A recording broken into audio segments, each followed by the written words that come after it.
ये जो particular class है ये क्लास 12 का एप्लीकेशन ऑफ गॉस थ्योरम का है। हमने अब तक जो पढ़ा है वो पढ़ा है गॉस थ्योरम का प्रूफ करना, गॉस थ्योरम के ऊपर कुछ बेसिक कॉन्सेप्शंस को डिस्कस करना, और एक छोटा सा क्लास डाला गया, लेक्चर डाला गया था, बल्कि डिस्कशन डाला गया था कि किसी भी क्यूब से रिलेटेड फ्लक्स क्या होता है। तो इससे पहले वाला जो लेक्चर है उसको हाईलाइट करने की कोशिश की। अभी जो भी हम करने जा रहे हैं वो एप्लीकेशंस ऑफ गॉस थ्योरम करने जा रहे हैं। इसका 6-7 एप्लीकेशंस हैं और उन एप्लीकेशंस का जो डेरिवेशंस हैं वो 12th बोर्ड्स के लिए बहुत इंपॉर्टेंट है, और उसके ऊपर बेस्ड कुछ ट्रिकी क्वेश्चंस हैं जो जेईई मेंस और नेट और इवन उसका दो तीन जो इंटीग्रेशन बेस्ड क्वेश्चन है वो IIT एडवांस तक आता है। तो सभी को हम लोग सिस्टमेटिक वे से डिस्कस करेंगे। लेकिन शुरुआत में हम क्या कर रहे हैं, जितने भी फॉर्मूले हैं उनको डिराइव करने की कोशिश कर रहे हैं बोर्ड्स के ख्याल से, यानी कि ये वाला क्लास और अगला जो 2 क्लास है, इनफैक्ट एक क्लास और ये जो 2 क्लास होगा ये बोर्ड ओरिएंटेड ज़्यादा है। डेरिवेशंस का कॉम्पिटिशन का कोई मतलब नहीं बनता, लेकिन चूँकि हम लोग जो भी पढ़ा रहे हैं वो 12th प्लस नेट या 12th प्लस जेईई और IIT के लिए पढ़ा रहे हैं, उस ख्याल से ये बोर्ड्स के लिए डेरिवेशन करना जरूरी है। आते हैं एप्लीकेशन ऑफ गॉस थ्योरम में। एक्चुअली गॉस थ्योरम का जो मेन पर्पस था वो था डिफरेंट कंडीशंस में इलेक्ट्रिक फील्ड के एक्सप्रेशंस को डिराइव करना, और डिफरेंट कंडीशंस में इलेक्ट्रिक फील्ड के एक्सप्रेशन को डिराइव करने के लिए, जैसे कि मैंने पहले भी कहा था कि अगर गॉस थ्योरम अप्लाई करें तो गॉस थ्योरम जो है वो इनफैक्ट हमको आइडिया देता है किसके लिए, अगर क्लोज फिगर्स के अंदर कोई चार्जेस इंक्लोज हैं तो उसके फ्लक्स का हमको आइडिया देता है। मतलब कभी भी अगर गॉस थ्योरम अप्लाई करना चाहें तो आपको क्लोज सरफेस लेना ही पड़ेगा, और अगर क्लोज सरफेस नहीं दिया गया है तो one has to assume a close surface which we call as Gaussian surface, जिसके बारे में हम पिछले 2 क्लास में भी थोड़ा पढ़ चुके हैं। और वो जो गॉसियन सरफेस है वो इनफैक्ट एक सिमेट्रिकल सरफेस होना चाहिए। कैसे? जैसे कोई पॉइंट चार्ज है, अगर पॉइंट चार्ज को ध्यान में रखते हुए अगर मैं कोई सिमेट्रिकल सरफेस बनाना चाहूँ तो आप दिमाग लगा सकते हैं, it will be somewhat concentric spherical shells. Concentric spherical shells कैसे? ये क्यू है, अब ये एक, फिर ये यहाँ पे ये इधर हो गया और ये इधर। जैसे ये वाला जो आपका स्फेरिकल शेल है या फिर ये वाला जो स्फेरिकल शेल है, सब क्या है? सिमेट्रिकल। क्यों? यहाँ से बराबर डिस्टेंस पे, यहाँ से बराबर डिस्टेंस पे, यहाँ से बराबर डिस्टेंस पे, ऐसे इस सरफेस पे आना चाहिए, यहाँ से डिस्टेंस, यहाँ से डिस्टेंस, यहाँ से डिस्टेंस, सब बराबर।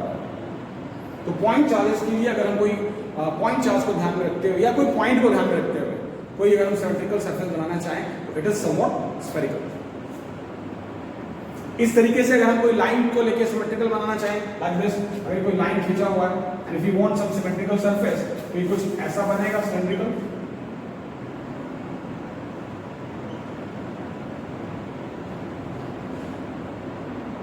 So whenever we want to apply the Gauss theorem, we must consider a closed surface, and that closed surface is termed as Gaussian surface, and that Gaussian surface should be what? Symmetrical. और एक चीज का और ध्यान रखना होता है, if we want to find out the electric field at a certain point, then we try that point should be on the Gaussian surface. क्या? अगर आपको किसी पर्टिकुलर पॉइंट पे इलेक्ट्रिक फील्ड निकालना है तो कोशिश ये रहनी चाहिए कि जिस पॉइंट पे इलेक्ट्रिक फील्ड निकालना चाहते हैं वो पॉइंट गॉसियन सरफेस पे लाई करे, वो पॉइंट गॉसियन सरफेस पे लाई करे। अब शुरुआत करते हैं। जो इसका पहला एप्लीकेशन है वो एप्लीकेशन कहलाता है, लिखें, to find the electric field due to a point charge and hence proof Coulomb's law with the help of Gauss theorem. क्या? To find the electric field due to point charge and hence proof Coulomb's law with the help of Gauss theorem. इस topic को start करने से पहले एक point है जो आपके सामने हाईलाइट करने की कोशिश करेंगे। एंड स्टार्टिंग में उन्होंने कॉन्सेप्चुअल दिया हुआ है। क्या कॉन्सेप्चुअल है? कि if Coulomb's law did not follow the relation of inverse square, that is inversely proportional to 1/r square, will the Gauss theorem still hold good? अगर कूलम्स लॉ में inversely proportional to r square का रिलेशन follow ना हो तो क्या Gauss theorem apply हो पाएगा? तो ये चीज गलत है, it can not be applied. कारण क्या है? अगर आप डेरिवेशंस को याद करें तो हमने पढ़ा था ds cos theta by r square, था ना, ds cos theta by r square. इस टर्म को इंटीग्रेट करके हमने 4 पाई लिखा। तो अगर यहाँ पे r स्क्वायर का टर्म ही नहीं आएगा, अगर मान लें यहाँ पे r लिखते हैं तो 4 पाई आने का मतलब नहीं। और अगर यहाँ पे r स्क्वायर के अलावा कोई हायर पावर ले लें तो वहां पे फिर एक और r का टर्म आ जाएगा। नहीं, तो उसको मैथमेटिकली जस्टिफाई कर सकते हैं that if Coulomb's law does not follow the inverse square law then Gauss theorem does not hold good. Why? Because you won't get the expression for solid angle. खैर ये तो बात हुई कि वो कैसे कूलम्स लॉ गॉस थ्योरम को derive करने में हेल्प करता है, लेकिन अभी जो हम बात कर रहे हैं वो उल्टा कर रहे हैं। क्या बात कर रहे हैं? बात ये करना चाह रहे हैं कि कूलम्स लॉ को डिराइव करना चाहते हैं with the help of Gauss theorem. और उससे पहले हमको क्या करना पड़ेगा? पॉइंट चार्ज का इलेक्ट्रिक फील्ड निकालना है with the help of Gauss theorem. अब क्या करना है? जैसे कोई चार्ज Q हमने लिया and we want to find the electric field at distance r. आप अगर नोट्स तैयार कर रहे हो तो लिख सकते हैं we have considered a charge Q and a point P at distance small r at which we have to find the electric field. We have considered a charge small q and consider point P at distance small r. अब क्या करेंगे? We will form a Gaussian surface which will be spherical. We will form a Gaussian surface which will be spherical, and that particular point P should lie on what? Should lie on the Gaussian surface. Here, ये आपने क्या बनाया? Gaussian surface.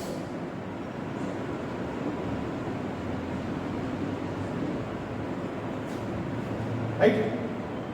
ध्यान रहे, ये ध्यान रखिएगा कोई कंडक्टर और कंडक्टर नहीं है कि इसको कंडक्टर मान लें, क्योंकि इस तरह का कॉन्सेप्चुअल है जो लोग HC में डिस्कस करेंगे।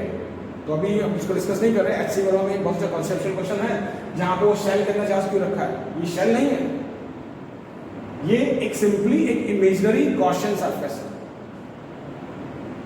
जिसको हमने क्यों बनाया? ताकि चार्ज क्यों इंक्लोज हो पाए। अब देखिए क्या, अब सबसे पहले अगर हम यहां पे देखें ये छोटा सा एरिया वेक्टर और इस एरिया वेक्टर का ये डायरेक्शन हो गया ds, सरफेस के नॉर्मल, सरफेस के नॉर्मल। और यहां पे हमारे पास हो गया इलेक्ट्रिक फील्ड E,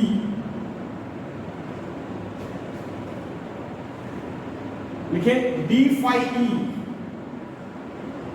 लिख सकते हैं d phi E is the small electric flux associated with the small area vector ds.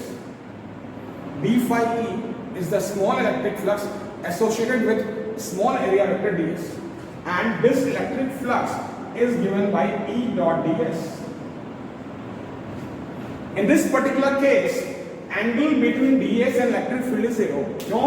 ds का डायरेक्शन भी यही है क्योंकि सरफेस के नॉर्मल है, और इलेक्ट्रिक फील्ड का डायरेक्शन भी यही है क्योंकि पॉइंट चार्ज से अवे है। हमने जैसे यहाँ पे प्लस चार्ज लिखा है ना, तो उससे अवे हो गया, यानी कि d phi E is equal to E ds cos theta. Theta is equal to 0. Theta is equal to 0, तो यहाँ पे क्या मिलेगा? d phi E is equal to E ds. d phi is equal to E ds. अब क्या करना है? अगर आपको टोटल फ्लक्स चाहिए, टोटल फ्लक्स चाहिए, तो टोटल फ्लक्स क्या आएगा? d phi E का इंटीग्रेशन, यानी कि E ds का integration. Let us go step by step. First of all, we have considered a small area vector ds, and this is the direction of electric field. Then that small electric flux will be given by E dot ds. Angle between the electric field and area vector is 0. So d phi is equal to E ds cos 0. As a result, d phi is equal to E ds. अब क्या हुआ? Total जो flux निकालना पड़ेगा, वो छोटा जो electric flux ले रहे हैं d phi E, उसको इंटीग्रेट करके निकालना पड़ेगा। अब क्या है, जब यहां पे इस टर्म का इंटीग्रेशन करेंगे तो flux equals to E D S, इसका इंटीग्रेशन ये कितना आएगा, ई इंटू 4πr²। क्यों, यहां पे ds का जो इंटीग्रेशन हुआ वो 4πr² है, स्फीयर का टोटल एरिया। फिर हम जानते हैं क्या, by Gauss theorem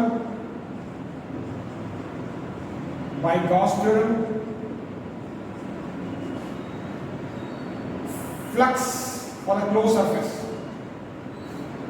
flux for the close surface equals to what, q by epsilon naught, q by epsilon।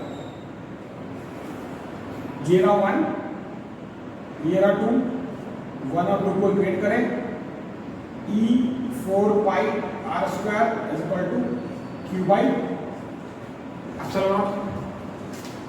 कहां से हुआ, d5 is equal to e dot ds था, तो ds से तो पहुंच ही गए थे, ds को इंटीग्रेट करके ये ले आए।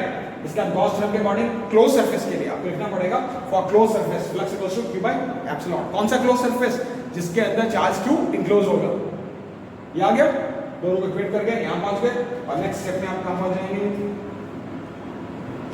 नेक्स्ट स्टेप में e into 4πr² is equal to q by epsilon naught, e is equal to q upon 4πr²। जानते हैं ये किसका फॉर्मूला है, इलेक्ट्रिक फील्ड को पॉइंट चार्ज।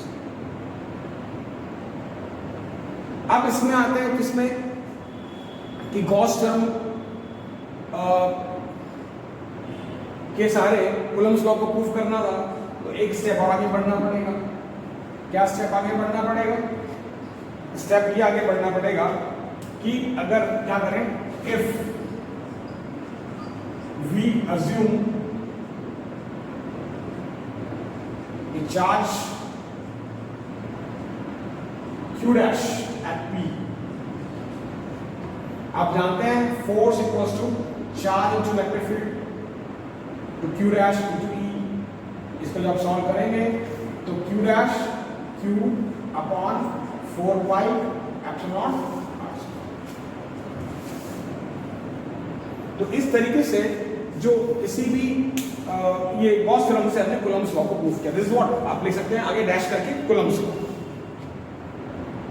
अब एक इंटरेस्टिंग चीज है, कूलम्स लॉ नहीं होता तो गॉस थ्योरम मुश्किल था, लेकिन हम क्या कर रहे हैं, गॉस थ्योरम का हेल्प लेके कूलम्स लॉ को प्रूफ किया। ये इसका पहला एप्लीकेशन है। जो दूसरा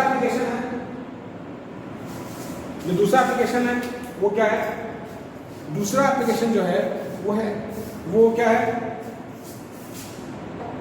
electric field due to a line charge. क्या, electric field due to a line charge.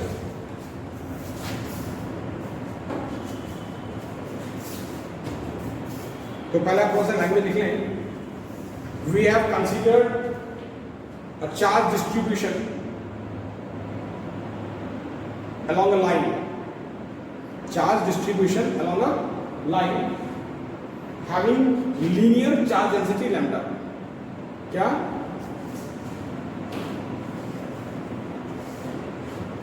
थोड़ा सा डिस्टर्ब हुआ है एक भरने के चक्कर में।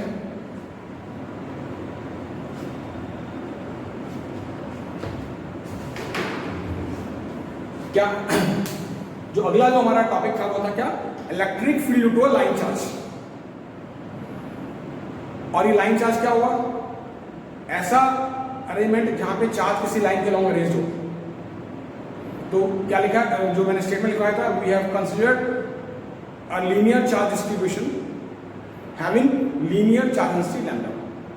दोबारा लिखें, we have considered a linear charge distribution having linear charge density lambda. That means what we want to find, we want to find electric field due to a line charge। और लाइन चार्ज का क्या मतलब हुआ, line charge का मतलब ये हुआ कि जहां पे चार्ज का अरेंजमेंट अलोंग द लेंथ हो। जैसे हम लोग एक्चुअली जो हम अभी फॉर्मूला डिराइव करने जा रहे हैं इसको हमने गॉस थ्योरम के बिना भी डिराइव किया था पिछले चैप्टर में, और वो ज़्यादा इंपॉर्टेंट था। गॉस थ्योरम से जो फॉर्मूला डिराइव करेंगे उसकी अपनी लिमिटेशंस हैं। वो क्या लिमिटेशंस हैं वो पहले भी हाईलाइट की गई थी, आज उसको और थोड़ा सा हाईलाइट करेंगे। तो इलेक्ट्रिक फील्ड तो लाइन चार्ज है, यानी कि यहाँ पे चार्ज का डिस्ट्रीब्यूशन ऑन द लेंथ है। और जैसे कैसे कोई स्ट्रेट वायर है और उस पर चार्ज का डिस्ट्रीब्यूशन यूनिफॉर्म हो तो कैसा चार्ज है वो लीनियर चार्ज है। और वो ऐसा लीनियर चार्ज है जहाँ पे कि आपका लीनियर चार्ज डेंसिटी यानी कि charge per unit length constant है। यानी कोई ऐसा वायर लें जहाँ पे उसके लेंथ के अलॉन्ग चार्ज यूनिफॉर्मली डिस्ट्रीब्यूटेड हो तो उसको आप कहते हैं क्या, linear charge density is constant. That means what, charge per unit length is constant. तो what we have done, we have considered a line charge, we have considered line charge. मान लेते हैं आप कोई पॉजिटिव चार्ज ले रहे हैं और इस लाइन चार्ज के लिए हमको सेंटर से r डिस्टेंस पे इलेक्ट्रिक फील्ड निकालना है।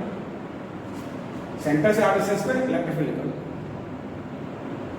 अब क्या किया, अगर ये पॉइंट P है, अब लाइन में लिख सकते हैं, वी हैव लिखा दिया है ना। तो now what we have to find, अब ये लिख लें, we have to find electric field at distance r from this linear charge. कहां पे, एट द पॉइंट P। कहां पे, at the point P। What we will be doing, क्या करेंगे हम, इस पॉइंट P को ध्यान में रखते हुए एक गॉसियन सर्कल बनाएंगे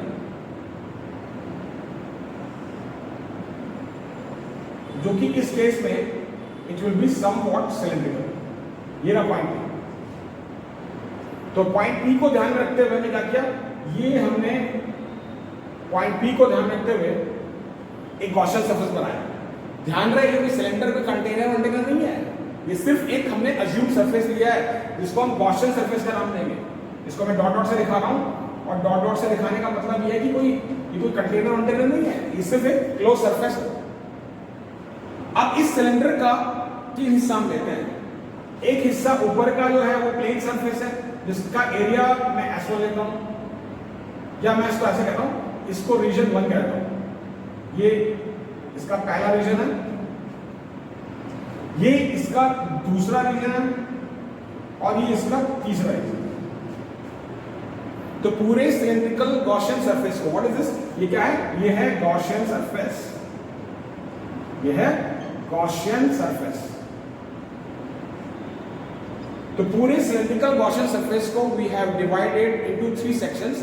one is what, one is there are 2 plane sections, this one and this one, and there is a third curved section. तो पूरा सिलेंड्रिकल गॉसियन सरफेस 3 हिस्सों में बटा, 2 हिस्सा प्लेन वाला हो गया और एक हिस्सा कर्व वाला हो गया। अब अगर हम सिमेट्रिकली देखें तो अगर हम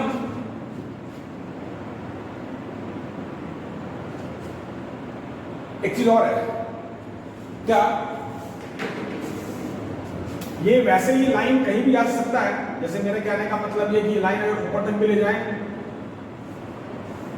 नीचे तक भी ले आए तो कोई फर्क नहीं पड़ता।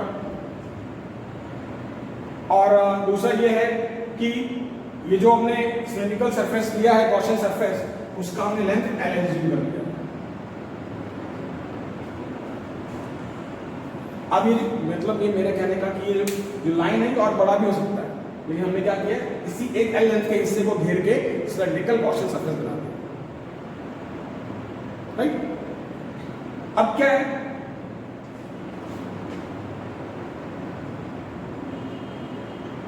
जो इसके 3 हिस्से थे उनके फ्लक्स को कैलकुलेट करें तो उसमें सिमेट्री के हिसाब से अगर आप सेंटर से इक्वल डिस्टेंस पे जाएं, यानी कि इस पॉइंट P से, सेंटर क्या बल्कि इस पॉइंट P से अगर आप इक्वल डिस्टेंस पे जाते हैं, चाहे ऊपर चाहे नीचे, इलेक्ट्रिक फील्ड भी having the same magnitude. What if we go at the equidistant points?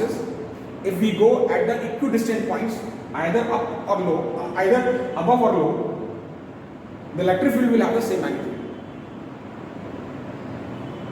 ऐसे में क्या होगा, अब ऐसे में ये जो ऊपर का सरफेस है इसका इलेक्ट्रिक, इसका जो एरिया वेक्टर है वो कहां जाएगा, ऐसे हमने पढ़ा हुआ है क्या, एरिया वेक्टर जो है ऐसा वेक्टर जिसका मैग्नीट्यूड गिवन सरफेस के एरिया के बराबर और डायरेक्शन सरफेस के नॉर्मल, तो इसका एरिया वेक्टर मैंने S1 कर दिया ऐसा। और इसी तरीके से मैंने इसका एरिया वेक्टर S2 कर दिया इसके नॉर्मल। जैसे ये है ना पेन, अब इस सरफेस ये जो है ऊपर का टिप है, इसका नॉर्मल क्या है ऊपर, इसका नॉर्मल क्या है नीचे, कुछ रिजल्ट है। अब क्या है, अगर हम देखें तो इलेक्ट्रिक फील्ड का जो डायरेक्शन है वो कहीं इधर होगा और इसमें भी इलेक्ट्रिक फील्ड का डायरेक्शन कोई इधर होगा, यानी कि फ्लक्स, अच्छी भाषा बोले इलेक्ट्रिक फ्लक्स। वैसे जब भी हम लोग फ्लक्स बोल रहे हैं अंडरस्टूड है कि इलेक्ट्रिक फ्लक्स नहीं बोल रहे हैं, इलेक्ट्रिक फ्लक्स एसोसिएटेड, एसोसिएट बोले लिंक बोले बात बराबर है, associate with two plane surfaces, two plane surfaces equals to 0. Since electric field is what, perpendicular to area vector, to area vector, तो ये दोनों प्लेन सरफेसेस का इलेक्ट्रिक फ्लक्स क्या हो गया 0। अब आते हैं क्या, इलेक्ट्रिक फ्लक्स देखा से दोबारा बोलने की जरूरत नहीं है, फिर भी बता दे रहे हैं। ये एरिया वेक्टर इधर, इलेक्ट्रिक फील्ड इधर, एरिया वेक्टर इधर, इलेक्ट्रिक फील्ड इधर, एंगल 90 का है, डॉट प्रोडक्ट है, कोसाइन इज 0, फ्लक्स है। अब आते हैं क्या, फ्लक्स एसोसिएटेड, अब लिख लें flux associated with curve surface. Flux से मेरा मतलब है इलेक्ट्रिक फ्लक्स, तो कर्व सरफेस के हिसाब से जाएंगे तो अब देखें इसका एरिया वेक्टर भी इधर जाएगा ऐसे और इलेक्ट्रिक फील्ड इधर हो गई ये ऐसे लाइन चार्ज था, ये आपका एरिया वेक्टर का डायरेक्शन में चला गया और इलेक्ट्रिक फील्ड का डायरेक्शन में चला गया। ऐसे में अगर हम निकालें फ्लक्स इससे रिलेटेड तो क्या आएगा, फ्लक्स आप लिख लें flux associated with the curve surface, उसमें क्या लिखेंगे E डॉट S3, ये आएगा ES3 cos 0, cos 0 इज 1, तो ये आएगा कितना E डॉट S3 का वैल्यू सीधा सीधा जाएगा ES3, और ये ES3 में क्या आएगा, ES3 में क्या आएगा, आप जानते हैं कर्व सरफेस का एरिया 2 पाई है, इसके लिए सिलिंड्रिकल, तो सिलिंड्रिकल सेक्शन के लिए जो आपका ये आया इतना जो कर्व सरफेस आया उस कर्व सरफेस का एरिया क्या ले लिया 2 पाई। तो ये हो गया क्या, total flux, total electric flux कितना आया E into 2 pi RL. Why? Because contribution to the electric flux by this surface is 0. Only electric flux is being contributed by this section. एकमात्र इलेक्ट्रिक फ्लक्स में दान किसका है, इस curve surface का है, बाकी इन दोनों का कोई इसमें योगदान नहीं। अब क्या है, आगे बढ़ते हैं। अगर गॉस थ्योरम पर अप्लाई करें तो आप कह सकते हैं क्या, आप लिखें by applying Gauss theorem, by applying Gauss theorem electric flux is equal to what Q upon epsilon naught, and Q की जगह आएगा lambda L upon lambda into L। Why, lambda is what, linear charge density, तो charge per length को अगर length से multiply करेंगे तो क्या मिलेगा, टोटल चार्ज मिलेगा। तो बाय गॉस थ्योरम लिख लें, by Gauss theorem electric flux equal to Q epsilon, Q की जगह lambda into L। Now this is 1, this is 2, 1 और 2 को बराबर करें तो E into 2 pi RL is equal to Q by epsilon naught, और इसकी जगह क्या आ गया था, lambda L upon epsilon not. जब इसको आप सॉल्व करेंगे, तो you will get what, E is equal to lambda upon 2 pi R epsilon। ये आया electric field to line charge. इसमें कुछ कुछ पॉइंट्स को डिस्कस करना चाहते हैं, उन पॉइंट्स को पहले भी हाईलाइट किया गया था। एक तो भाई ऐसा है, इसमें ये जो लाइन का एजेस है ऊपर और नीचे, उसको कंसिडर नहीं किया, उसको इग्नोर कर दिया गया। ये इसकी लिमिटेशन है। जो हमने पहले विदाउट गॉस से निकाला था, which is the more correct expression, जो आमतौर पे इसका कॉन्सेप्ट लोगों के पास नहीं रहता है या रहता नहीं तो आधा अधूरा रहता है, तो वो हमने ऑलरेडी डिस्कस किया हुआ है। तो ये ध्यान रहे कि इसमें एक assumption है क्या कि हमने एजेस के इफेक्ट को हटा दिया, पहला। दूसरा, ये जो वायर है हमने इनफाइनाइट लेंथ का लिया है, लेकिन अब पूरे अब ऐसे लें चाहे ऐसे लें उससे कोई फर्क नहीं पड़ता, राइट। वो रिजल्ट आपका बार बार यही आएगा, क्योंकि गॉसियन सरफेस जितने का इंक्लोज होगा उसमें जब चार्ज का कैलकुलेशन करेंगे तो लैम्डा एल आएगा, एरिया भी निकालेंगे 2 पाई एल, उसमें भी एल आएगा, तो एल का टर्म तो हट गया। So this expression is independent of the length. ये बहुत इंटरेस्टिंग चीज है, और यही इसकी लिमिटेशन भी है, क्योंकि हमने जो पहले फॉर्मूला डिराइव किया था उसमें लेंथ भी शामिल होता है, और लेंथ को शामिल करने के बाद result is quite accurate. But इत्तेफाक है, हमको बोर्ड लेवल पे यही पढ़ना है। But I am not satisfied, मैं आपको बता जरूर रहा हूं, but I am not satisfied with this particular expression.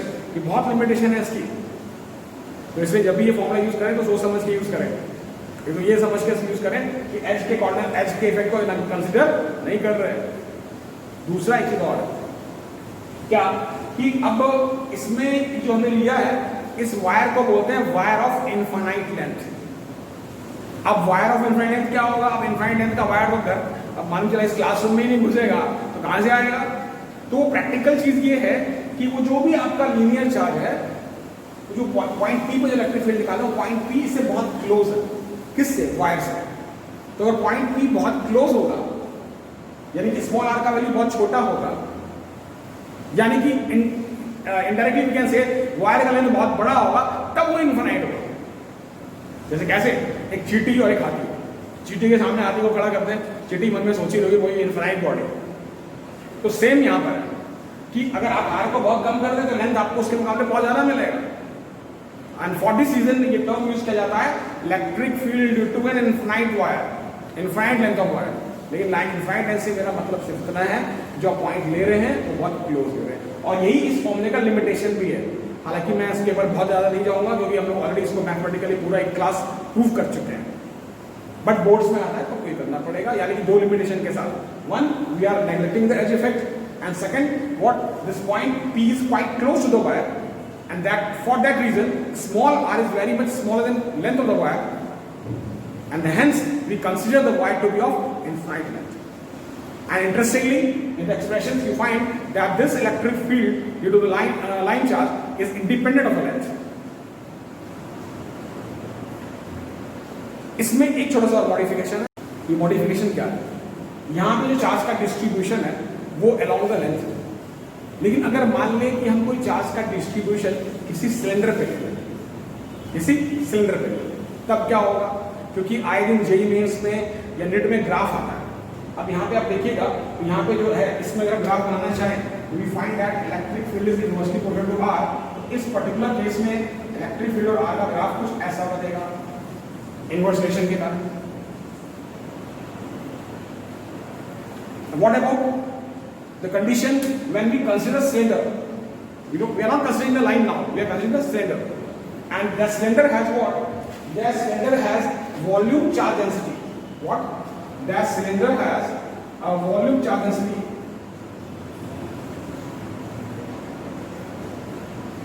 rho.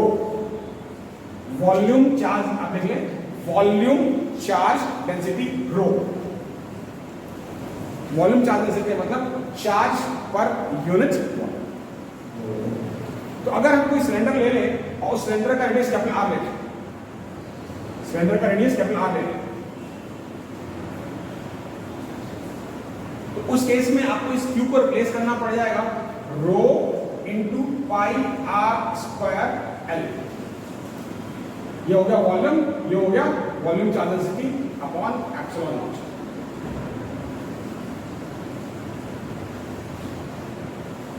Right? और इसके अलावा हमने अभी थोड़ी देर पहले लिखा था फ्लक्स इक्वल्स टू व्हाट?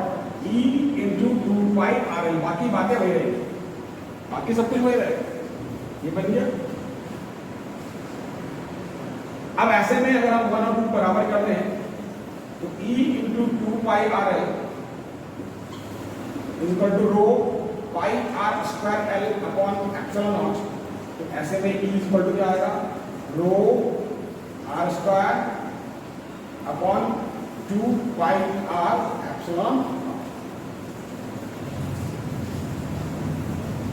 अभी बड़ा इंटरेस्टिंग चीज है कि अगर हमको दो सिलेंडर का इलेक्ट्रिक फील्ड, दो सिलेंड्रिकल अरेंजमेंट का अगर इलेक्ट्रिक फील्ड कंपेयर करना हो तो यहाँ पे आप देख सकते हैं electric field is directly proportional to R square, where R is the radius of cylinder and it is inversely proportional to R. So ये वाला हिस्सा बोर्ड्स के लिए नहीं है, ये आपको एक्स्ट्रा बताया गया है क्योंकि एचसी में जब खोलेंगे तो उसमें आपको कुछ कुछ क्वेश्चन टाइप का मिलेगा। तो हमने 2 एप्लीकेशन आज पढ़ा है, अगले क्लास में हम 4 एप्लीकेशन पढ़ेंगे and then we will further continue with the questions and concepts.